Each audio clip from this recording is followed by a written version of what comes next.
The Arizona sun beat down mercilessly on the dusty parking lot of Henderson's farm store, casting long shadows across the cracked asphalt. It was the summer of 1998, and 15-year-old Ayanna Begay stood at the edge of the property, her worn sneakers barely holding together, stomach growling with a hunger that had become her constant companion. The reservation was 40 miles away, but the old pickup truck her grandmother used had broken down 3 days ago.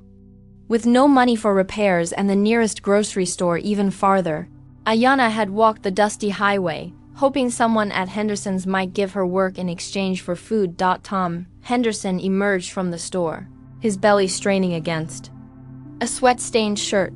Behind him followed his 2 sons, Jake and Bobby, both in their 20s, both sharing their father's cruel smile.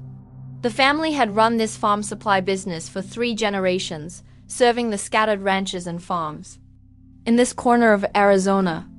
"Well, well," Tom called out, his voice carrying the lazy drawl of someone who'd never questioned his place in the world. "Look what the wind blew in.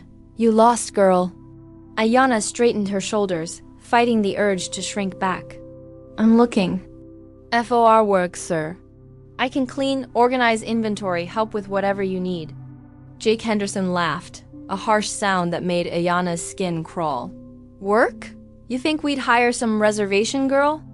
What could you possibly do that we'd want?" "I'm a hard worker," Ayanna said quietly, her dark eyes never leaving Tom's face. "I learn fast. I just need what you need," Bobby interrupted, "is to get back where you belong. This is a respectable business." Tom studied her for a long moment, his pale eyes taking in her patched jeans, her too small t-shirt, the way she tried to hide her desperation. "You hungry, Apache girl?" The question hung in the air like a trap. Ayanna's stomach clenched, but she lifted her chin. "I can work for food, that's fair." "Fair?" Tom's laugh was worse than his son's. "You want to know what's fair? Fair is you crawling over here and begging proper like. Maybe then I'll consider tossing you some scraps." The words hit Ayanna like a physical blow. Around them, the afternoon heat shimmered, and she could hear other customers moving around the store, their conversations continuing as if nothing significant was happening, as if her dignity wasn't being stripped away in broad daylight. "I'm not crawling for anyone," she said, her voice barely above a whisper. "Then you're not eating," Jake said with a shrug. "Your choice, princess." Ayanna stood there for what felt like hours but was probably only minutes. The hunger was a living thing inside her, gnawing at her resolve. She thought of her grandmother, weak and sick at home, of the empty cupboards, of the check that wouldn't come for another week. Slowly, she dropped to her knees. "That's more like it," Tom said, pulling his phone from his pocket. "But crawling means crawling, on your hands and knees, all the way to the porch." The gravel bit into her palms as Ayanna moved forward, each stone a small agony. She could hear the click of Tom's camera, the snickers from his sons, the whispered comments from other customers who had stopped to watch. Her face burned with shame, but she didn't stop. She couldn't stop. When she reached the porch, Tom dropped a stale sandwich beside her, still wrapped in plastic. "There you go, Apache girl. That's what you're worth." Ayanna took the sandwich with shaking hands, her eyes fixed on the wooden boards beneath her. She memorized every detail of that porch, the peeling paint, the rusty nails, the way the wood felt under her scraped palms. She memorized the sound of their laughter, the taste of humiliation, the feeling of being less than human. "Remember this," Tom said, his voice following her as she stumbled to her feet. "Remember your place." As Ayanna walked away, clutching the sandwich to her chest, she made a promise to herself. She would remember. She would remember everything. 10 years later, Ayanna Begay stood in the gleaming offices of Morrison and Associates, adjusting her tailored blazer as she looked out at the Manhattan skyline. The girl who had crawled for food was gone, replaced by a woman who commanded respect in boardrooms across the country. The scholarship to Columbia had been her lifeline, a full ride based on her academic achievements and her essay about overcoming adversity. She'd written about growing up on the reservation, about the challenges of poverty, but she'd never mentioned that day at Henderson's farm store, Some humiliations were too deep to share, even for a scholarship committee. Miss Begay? Her assistant? Marcus knocked gently on the door.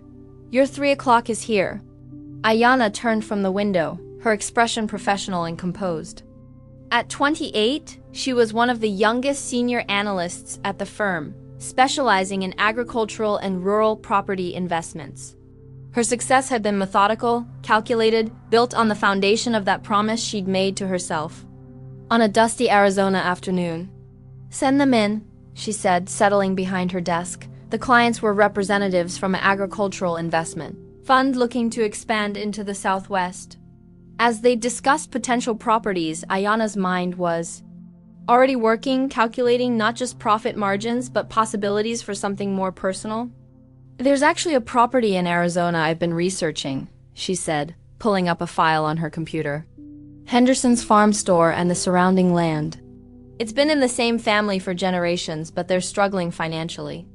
The patriarch, Tom Henderson, is getting older, and his sons haven't shown much business acumen." The lead investor, a sharp-eyed woman named Catherine Torres, leaned forward. "What's the potential there?" "The land is valuable prime location for development, good water rights, and the current owners are motivated to sell. I'd estimate we could acquire it for about 60% of its actual value." What Ayana didn't say was that she'd been monitoring Henderson's finances for 3 years, watching as poor decisions and changing markets slowly strangled the business. She'd seen the tax liens, the defaulted loans, the desperate attempts to stay afloat. Tom Henderson's empire was crumbling, and she was the only one who saw it coming. "I'd like to make a site visit," she said carefully. "Do some personal reconnaissance. Sometimes the best opportunities require a more hands-on approach." That evening, Ayana sat in her apartment looking at the old photograph she kept hidden in her desk drawer. It was a picture of her grandmother, taken just before she'd passed away 5 years ago. The woman who'd raised her after her parents died, who'd taught her the value of dignity and the power of patience. "I haven't forgotten, Grandma," she whispered to the photograph. "I haven't forgotten what you taught me about justice." She pulled out her phone and made a call to a contact in Arizona, private investigator who specialized in financial due diligence. "I need everything you can find on Henderson's farm store. Financial records, personal information, any legal troubles. I want to know every debt, every weakness, every way they're vulnerable." The next morning, Ayana booked a flight to Phoenix. It was time to go home. The Arizona heat hit Ayana like a wave of memory as she stepped off the plane at Phoenix Sky Harbor International Airport. She'd arranged to stay at a hotel in Flagstaff, about an hour from Henderson's farm store, giving her time to prepare for what was to come. The private investigator, a former FBI agent named Sam Rodriguez, met her at the hotel restaurant with a thick folder of documents. "The Henderson family is in deep," he said without preamble. "Tom Henderson has been using the business to cover personal debts. They owe back taxes, defaulted on 2 loans, and there's a lawsuit from a former employee for unpaid wages." Ayana flipped through the papers, her expression neutral despite the satisfaction growing in her chest. "What about the sons?" "Jake Henderson has a gambling problem, lost about $50,000 at the casino last year. Bobby's been arrested twice for drunk driving, and he's currently on probation. Neither one has shown any interest in actually running the business. And the property value, conservative estimate, $2.7 million. They're asking 1.5, but I think you could get it for 1.2 if you play your cards right." Ayana closed the folder and looked out the restaurant window at the desert landscape. "I want to make an offer, but I want to do it in person. Can you arrange a meeting?" The next afternoon, Ayana drove her rental car down the familiar highway toward Henderson's farm store. The building looked smaller than she remembered, more rundown. The paint was peeling worse now, and several windows were cracked. A "for sale" sign hung crookily near the entrance. She parked and walked toward the store, her heels clicking on the same asphalt where she'd once stood as a desperate teenager. The sound of her approach brought Tom Henderson to the door, and for a moment she saw him struggle to place her face. "Can I help you?" he asked, his voice less confident than she remembered. Mr. Henderson, she said, extending a manicured hand. I'm Ayana Bege from Morrison and Associates. I understand you're looking to sell the property. Tom's eyes widened slightly at the name, but he shook her hand. Bege. That's a local name, isn't it? It is. Ayana smiled, but it didn't reach her eyes. I grew up on the reservation. I'm here representing some investors who are interested in agricultural properties in this area. Jake and Bobby emerged from the store, both looking older and more worn than their years. Jake's face was flushed, and she could smell alcohol on his breath even in the afternoon heat. Bobby's hand shook slightly as he lit a cigarette. Investors? Tom asked, suddenly more interested. What kind of investors? The kind with cash, Ayana said simply. I've reviewed your financial situation, Mr. Henderson. You need to sell, and you need to sell soon. I'm prepared to make an offer today. She pulled out a folder from her briefcase, a mirror image of the one she'd received from Rodriguez. 1.1 million cash, closing in 30 days. Tom's face went pale. That's less than we're asking. It's more than you'll get anywhere else, Ayana said, her voice steady. And it's more than the property will be worth once the bank forecloses. The word hung in the air like a death sentence. Tom looked at his sons, both of whom avoided his gaze. I need to think about it, Tom said finally. Of course. But Mr. Henderson? Ayana fixed him with a steady stare. I remember you. And I remember this place. I remember crawling on my hands and knees across that parking lot because I was hungry and desperate. I remember you taking pictures while I begged for food. The color drained from Tom's face completely. Jake and Bobby stared at her with dawning recognition. You're that Apache girl, Bobby whispered. Yes, Ayana said, her voice quiet but carrying across the parking lot. I'm that Apache girl. The one you thought would never amount to anything. The one you humiliated for your amusement. She stepped closer, and all three men instinctively stepped back. I want you to know something, she continued. Every day for the last 10 years, I've worked toward this moment. Every scholarship application, every late night studying, every deal I've closed, all of it was leading here. To this moment. To this choice. Tom's hands shook as he reached for the folder. What ? What choice? The choice to buy this place and turn it into something that serves the community you've looked down on for so long. Or the choice to let the bank take it and watch you lose everything anyway. She turned to go, then paused. Oh, and Mr. Henderson? If you take my offer, the closing will be here. In this parking lot, where you can get down on your knees and thank me for saving your family from bankruptcy. As she walked away, her heels clicking on the asphalt, Ayana felt a weight lifting from her shoulders. The promise she'd made to herself as a 15-year-old girl was finally being kept. The closing day arrived with the kind of crystal clear Arizona morning that made everything seem possible, the sort of day where the desert air carried promises. And the mountains stood like ancient sentinels against a sky so blue it seemed painted by divine hands. The sun cast long shadows across the asphalt, and a gentle breeze stirred the dust devils that danced in the distance. It was the kind of morning that belonged in postcards, not in the final act of a decade-long story of humiliation and redemption. Iyana had arranged for the papers to be signed at a folding table set up in the parking lot of Henderson's farm. Store the same spot where she'd been forced to crawl for food 10 years earlier. The symbolism wasn't lost on anyone who knew the history. She had insisted on this location, despite her lawyer's protests about the informality. This wasn't just a business transaction. It was a reckoning, a closing of circles. A moment when the past and present would finally meet on equal ground. Tom Henderson arrived first, his once proud Dodge pickup truck now showing its age with rust. Spots and a rear bumper held on with wire. His face was gaunt and weathered, the lines around his eyes deeper than they'd been just months ago. His hands shook as he clutched the signed acceptance papers, not from age, but from the weight of what this moment represented. The past month had been brutal for him, each day bringing new reminders of how far he'd fallen. Word had spread through the small community about his family's financial troubles like wildfire through dry grass. and the respect he'd once commanded had evaporated as quickly as morning dew under the desert sun. Neighbors who had once sought his advice now crossed the street to avoid him. The coffee shop conversations died when he walked in. Even his own reflection in the mirror seemed to judge him. Jake and Bobby flanked him, both looking like men heading to their own execution. Jake's usual swagger had been replaced by a nervous energy that made him fidget with his car keys.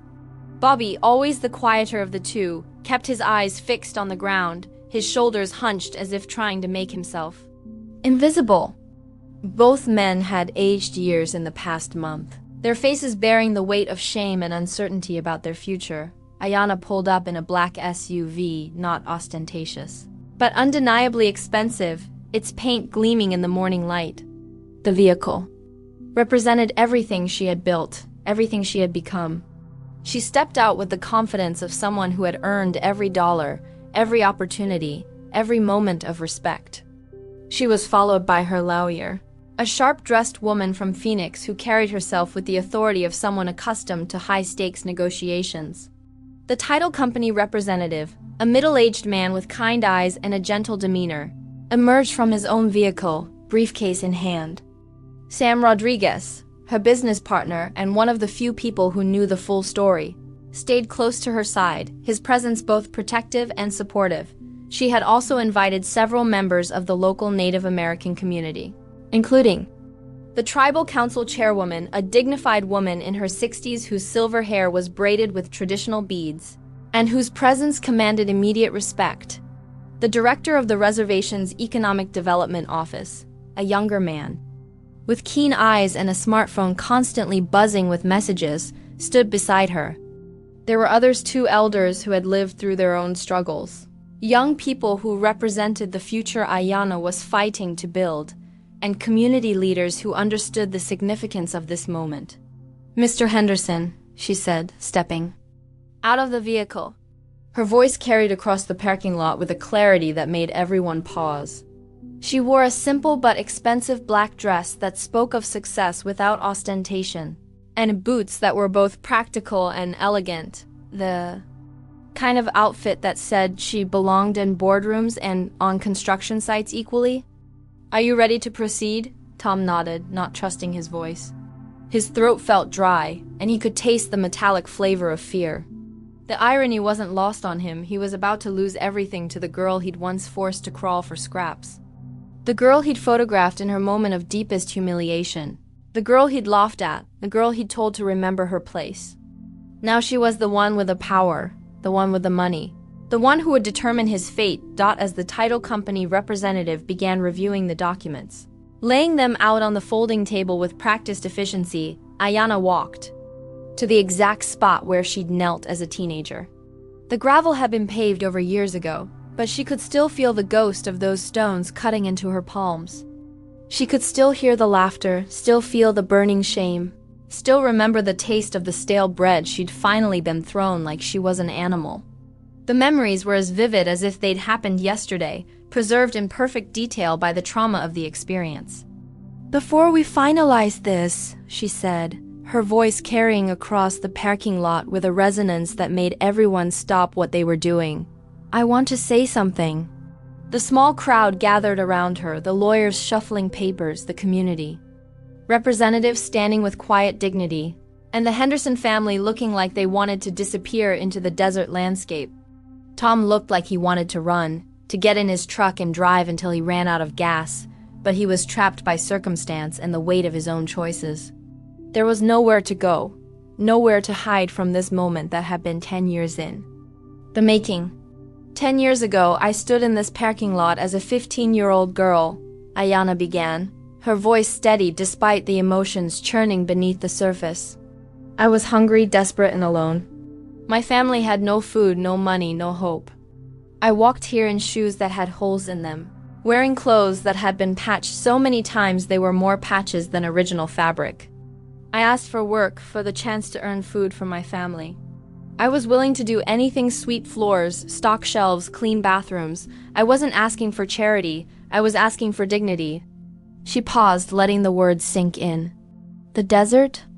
Wind picked up slightly, stirring the dust around their feet. Instead, I was humiliated. I was forced to crawl on my hands and knees while you took pictures and laughed. While you made jokes about teaching me my place, while you turned my desperation into your entertainment. She looked directly at Tom, her gaze unwavering. Those dark eyes that had once been filled with tears and shame now burned with a different kind of fire, not hatred, but something more complex, more powerful. You told me to remember my place. You told me I was worth less than the ground I crawled on. You said I should be grateful for whatever scraps you decided to throw me. Well, Mr. Henderson, I did remember. I remembered every word, every laugh, every moment of that humiliation. I remembered the feeling of gravel cutting into my skin. I remembered the taste of dust in my mouth. I remembered the sound of your camera capturing my shame. Tom's face was flushed red. Whether from shame or anger, it was hard to tell. His mouth opened and closed like a fish out of water before he finally managed to stammer. We were different people then. We were younger, stupider. We didn't? No, Ayana said firmly, cutting him off. You are exactly who you are now. The only difference is that now you're the one who's desperate. Now you're the one who needs help. Now you're the one whose dignity is hanging by a thread. She turned to address the crowd, her voice gaining strength as she spoke. I bought this property not for revenge, but for justice. Not to destroy, but to build. Not to perpetuate the cycle of humiliation, but to break it. This land will become a community center for the reservation, a place where our young people can learn job skills, where families can get the support they need, where no one will ever be made to feel worthless again.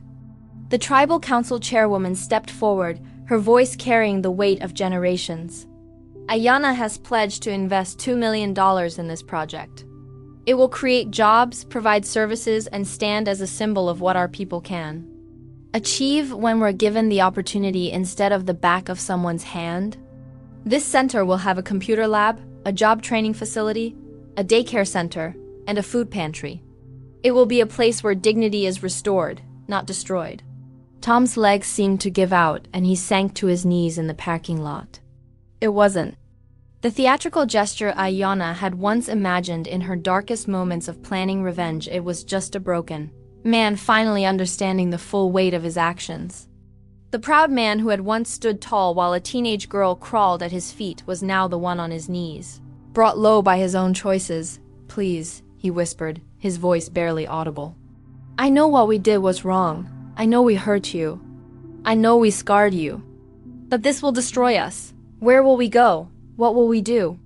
My boys, they've got families now.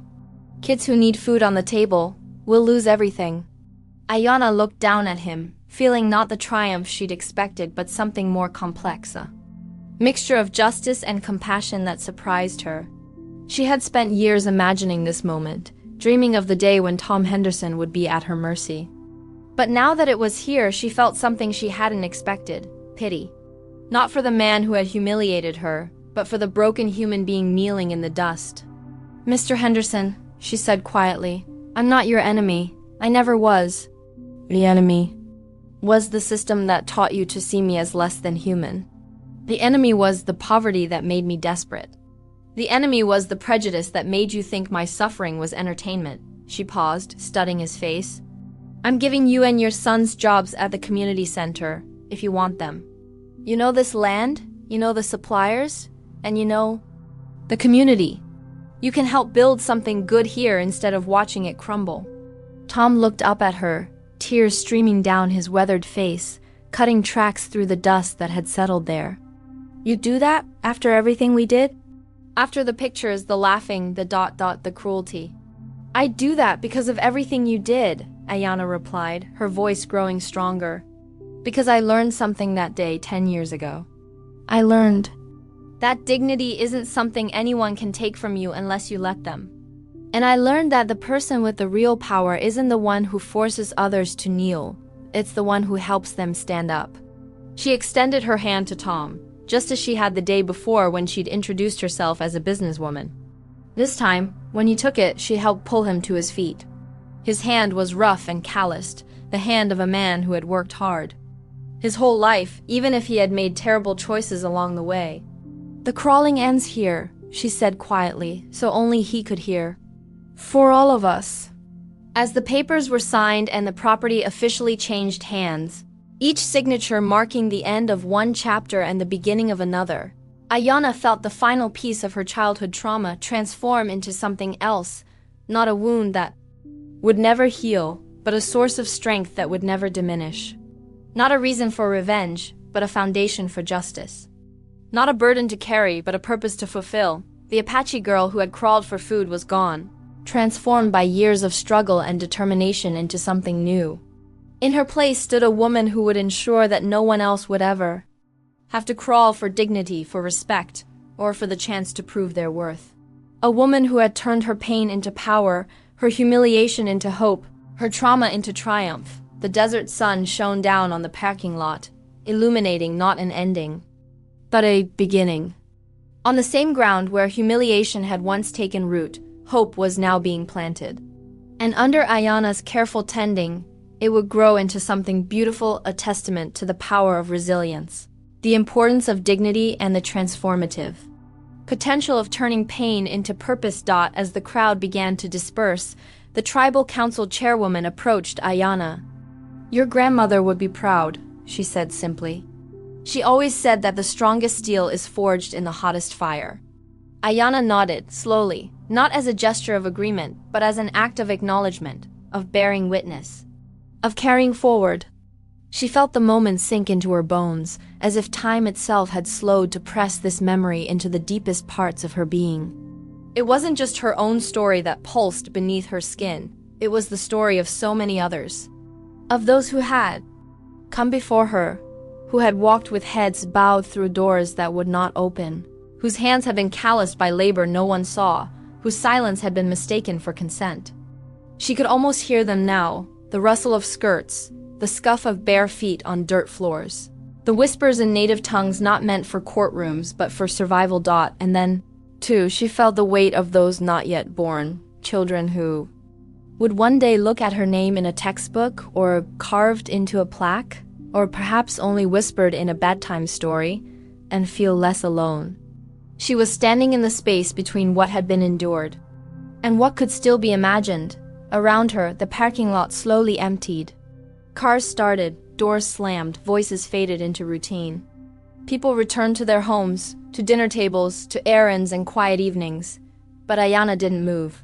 The world around her exhaled and resumed its rhythm, but within her, something had shifted permanently. This moment, quiet, unremarkable to most, would stay with her for the rest of her life. Not because it was a personal victory, not because anyone had won, but because it marked the kind of transformation that doesn't come with trophies or speeches, but with the still aching truth that the world can be cruel, and that kindness still matters more. It was not a victory of one person over another. It was a victory of compassion over cruelty, of justice over bitterness, of grace over vengeance, and perhaps most importantly, of hope over despair. It was the kind of moment that only exists when someone chooses, despite everything, to be better than what the world has been to them. The wind began to rise again, not in fury, but in quiet insistence. It swept gently across the pavement, lifting bits of sand and memory into the air. It carried with it the scent of sage, that ancient, earthy perfume of the desert, mixed now with the faint, impossible sweetness of oncoming rain. It was a smell she had known since childhood, cleansing, sacred, comforting. A reminder that even in a landscape that seemed unchanging, new life could always bloom. In the distance, the mountains stood resolute, quiet, towering, unmoved. But Ayana had long since stopped seeing them as indifferent. She believed they were watching, always, that they remembered, that they bore witness to everything that happened in their shadow, and that somewhere in their stone silence was a kind of knowing. These mountains had seen children stolen and languages silenced, land taken and names erased. But today they had also seen something else, a seed planted in reclaimed soil. A woman, once left behind, standing with strength, unborrowed and voice, unshaking. And though the world around her would keep turning, something had changed. Something invisible yet unmistakable. Something sacred. There, On that sun-cracked stretch of asphalt where countless feet had hurried past without looking, where hurt had lived for far too long, the cycle had been interrupted, not with rage, not with retribution, but with integrity. With love. It was not just an ending. It was a beginning. The first threads of a new story, woven from a different kind of strength, one not fueled by dominance, but by clarity, humility, and truth. What had been broken was no longer dictating the future. The wound had not been forgotten, but it had been honored, seen, named, and that naming, that sacred act of recognition, had allowed it to finally begin to close. And in its place, something new was stirring. Ayana could feel it like heat rising from the earth. Not certainty, but possibility. Not perfection, but permission. Permission to hope, to imagine. To begin again without shame. She stood still, letting the wind dance around her. Her hair lifting slightly, her breath steady. Somewhere deep inside, a quiet voice, maybe her own, maybe her grandmother's, whispered, "You are the answer to someone's prayer." She didn't need applause. She didn't need acknowledgement, nor headlines, nor names etched in plaques. What she had was something far more enduring, something quieter, deeper, and fiercely her own. The certainty that today had mattered. That something invisible had shifted in the soil beneath her feet. That the choices she made, measured, brave, and rooted in principle, had not only broken a cycle, but planted something new in its place. She carried no trophy in her hands, but her heart held the weight of a legacy reclaimed, not inherited, not handed down, but built, choice by choice, word by word. She knew that the path forward would never be easy. It never had been, but now, that path was real, visible, walkable, cleared by her own footsteps, rough and sure. Even when the world had offered nothing but resistance, justice had taken root, not as a grand declaration, not as a moment of glory, but as something living, breathing, humble, real. It had grown quietly in the cracks of an old system, watered by memory, nourished by courage, and now finally, reaching toward the light. And as the clouds gathered slowly on the horizon, heavy with the long-awaited promise of rain, Ayana turned her face to the wind. It moved over her skin like a blessing, not loud, not dramatic, but constant. Like breath, like belonging. Like the voice of the land itself, whispering back to her after all these years, "I saw you. I remember you. I was always with you." She closed her eyes. Not to retreat, not to forget, but to feel the wind, the earth beneath her boots, the scent of sage and storm on the air, to feel the presence of those who came before her and those who would come after, to feel the weight of a moment she had waited her whole life to meet, not with noise, but with peace. The story was still being written. The next pages would be hers to shape, and this chapter would begin not in pain, but in healing, and in that healing, something sacred had been born, not the end of struggle, but the beginning of something better, a world remade not through conquest, but through care,